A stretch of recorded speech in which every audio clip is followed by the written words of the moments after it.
Oh my god, this project will never end. It's the last day. Well, no, I'm gonna do this all again tomorrow. I'm gonna get the transmission back on today. I don't really feel like doing this, but Angel's gonna come over and he's gonna help me put the transmission back on. Pretty filthy. There's a lot of oil in there. I'm just gonna clean that up. Re-grease the throw-up bearing, and then, wow, that is a bright light, which hurts my face. Here we go again. Well, so here's an update. The transmission is back onto the car, and I didn't show any of it because it was just, there wasn't a whole lot to see. Jesus came over to help out, and basically the way it worked was I was under kind of bench pressing the transmission, wiggling it around and pushing it. Jesus was turning the drive shaft to make sure that the teeth would turn a little bit so I could push it in for sure. And Angel was actually at the front of the car, and he was pushing the motor forward, which made the angle a little bit different. So it wasn't so difficult to do. The three of us together, we got it in about 10 minutes, less than 10 minutes, probably 2 or 3 minutes, basically is what it was. But just the setup was what took some time. Angel and I together couldn't do it on our own because I thought I had it in, and then I let it wiggle a little bit too much or whatever, it popped back out, and then the teeth didn't line up, and there's just so much twisting and pushing and alignment that you got to do with one of those things that it really helps out if you have 2 or 3 people helping you. So many weird things happened. First of all, when I was putting in one of the front bolts up here, I dropped my wrench and it hit Angel in the head. And then when when Angel was putting in one of the PPF bolts, he was putting it in, it was right above his forehead basically, and he was putting it in and he thought that the threads caught, and it didn't, so he went and reached for the wrench and it slid right out and it hit him like right here in the forehead, and I was right next to him and I heard the thunk. It was like, you know, when you tap a watermelon, it made that little thunk noise. Anyway, so that he got cut like right here, and it was funny. I don't feel like doing anything more tonight, so I'm not gonna do it. I'm gonna do this tomorrow, and I'll probably have a little more time and ability to show you exactly how it goes back together, and how it starts and how it runs and how it shifts and how it rocks. So, all right, so this is the last day I'm doing this project. Oops, shoot. Okay, yeah, so this car is going to run today. There's a bunch of stuff that I still have to do. Put the rest of the bolts into the bell housing. I have to put the exhaust back on. I have to put the drive shaft back in. I have to connect all the connectors again, reverse and neutral. Put the slave cylinder back on. Fluid back in the transmission, which is gonna suck balls. God, I got a lot of stuff to do. All right, so let's do it. Uh-oh. No, it'll go.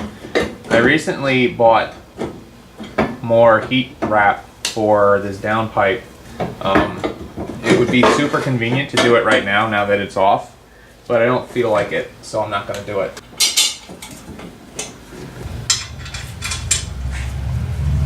Kind of liking my new motor mounts. They feel a little more stiff and grounded. Drive shaft fell out. That sucks.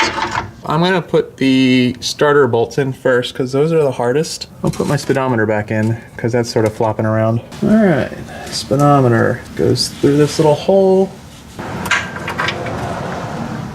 and then wiggles back into place. Good. I don't know where the bolt went. Ah, here it is. As soon as it gets tight, I'm done. All right, speedometer sensor's in. I'm going to quickly hook up the neutral sensor. 1 connector, 2 connector. Here is the reverse switch. And I have to be super careful with those. I don't want to wreck those. Where are they? It doesn't matter because you can't move them so much that you can see what you're doing, and even if you could, there's no room to actually see what you're doing. So you kind of have to by feel, just sort of push. Oh, there we go. There's one. You have to push the pins into the wire harness pin. Starter bolts, which You can see one of them up there. 1 and 2. So those are the 14s with the nuts on them. I guess I'll do the top one first since that's the hardest. Oh, it's actually going in. Okay, so here's what the problem is. I'm using the wrong bolt. The bottom bolt is the one with the nut. Yeah. Bottom bolt's the one with the nut. Top one just threads in. Well, while I'm down here, I'll just go ahead and put in whatever bolts I've got.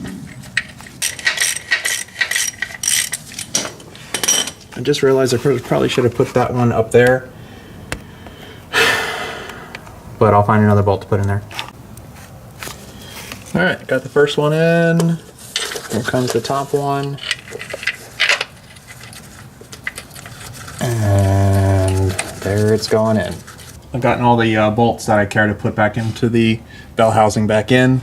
There are 2 missing. One I need a nut for, and one is behind the down pipe that I can't really put in because I put the down pipe in.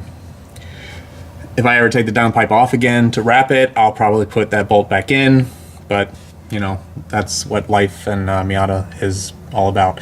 I'm not going to put the heat shield back on, but I am going to put these screws that I took out to take them off back into place so I don't lose them, and I will remember which screws go into it, because I may want to put them back on later, because I have a sneaking suspicion that the reason why this heat shield is here is because it's right underneath the turret, and maybe with, you know, super hot exhaust flowing through there, maybe it'll be uncomfortable to shift if I don't have this heat shield here. So I'm leaving it off for now.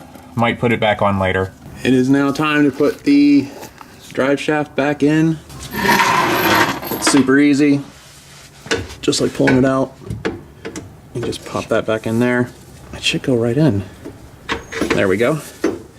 And then I'm just gonna sit this on the little ring for now. Second bolt, I'm gonna hold this nut right here in its little jam area. You can see that little thing there, right? That is what keeps the nut from turning. So I'm just gonna hold the nut in place and then drive the screw in from the back side. And that's how you do it. And then you keep dropping stuff, because that's the fun part of every job. Okay, hold that there. Put this in through the back. Take that, camera. Fuck you. I wonder why shop gloves are black. If they were any other color, and I know there's blue ones, but if they were any other color than black, you would actually see where the oil and soot is on your hands. So if you needed to wipe something while wearing some of these gloves, you can't necessarily tell where the oil is, so you end up wiping oil on things that you don't really want to wipe oil on, like your face. Maybe the expensive ones are blue, I don't know. I bought the cheap ones. I don't know if I'm cross-threading this or not, but this fucker's going on, whether it likes to or not. I don't want my drive shaft falling out mid-pull. That would suck. Good, drive shaft's in. Next thing. Okay, gonna drop this down, being very careful not to bang it around too much. Little pin goes in the little hole. You get one bolt in, and then the other bolt will go in eventually. This isn't fun. Now, I could put the exhaust back on, but I think I'm going to refill the fluid first, because it's going to be easier to manipulate down there. There's my fluid. It's going to be easier to manipulate under there if I don't have to worry about the exhaust being in the way. This is going to take a lot of time, and I'm not going to show this process because I hate the process as it is, and it's going to take an extra long time. It's not hard to do, just I don't want to do it. So I'm not going to show that part. Okay, cleaned up the oil, put it back into the transmission. Last thing left to do is to put the exhaust back on, do a final check, and then start it up, put it into gear. I suppose I should also clean that up again, but making progress, almost done. So a thought occurred to me. What if I put this all back together and things don't work? So I decided I would go ahead and put the turret back on, start up the car, and see what happens, because I'm really hoping that the car works. I will be very disappointed if it does not, and I will likely throw this car off a 6-story parking garage. Let's start it up, see what happens. If you're in GNC, just text the word. It definitely shifts into all gears at the moment. Let's see if it'll do it when it's started.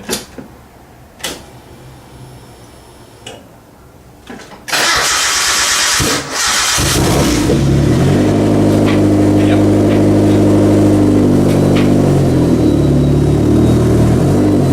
The wheels move. So far so good. I can finish putting this back together and then do a full test run. I'm going to check under the car really quick to see if any oil just squirted out. I don't see anything just yet, but who knows? It'll take a while for like oil pressure to really make a difference. So I'm going to put the center console back together. Then I'm going to go to Moe's for lunch because it's Moe's Monday. One last pass of the engine bay, making sure there's no tools in here, plus there's no loose things flopping around. Well, you know what that means.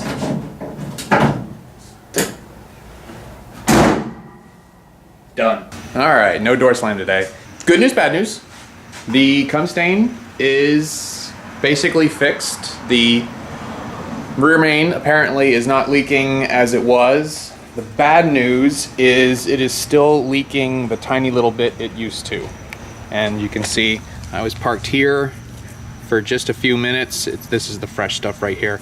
So, no, I was parked here for more than an hour after driving it around for at least an hour. So it is not pouring out of the car like it was with the bad rear main. So that's done. Apparently it was always leaking a little bit, and whatever I did didn't make it worse, but it didn't make it better. So I can live with that. Anyway, so that's it. This situation is over. I'm done playing around with it. Maybe one day I'll take it apart again and try and see if I can do something about the little leak, but I'm not really worried about it for now. It's gonna leak a little bit. It's gonna leak just like most Miatas leak a little bit, but so it's done. I'm happy. The Cumstain is running really well. I was hooning it a little bit, and now I need to adjust the clutch pedal because the clutch engages way too high up on the travel. So I need to adjust it so it's far more toward the middle. But that's another day. Everything is done. I'm pretty happy. And moving on to the next thing. Thanks for watching this ridiculous 4-part saga of me screwing up everything. Hopefully you don't screw anything up next time, and I'll see you later. Bye.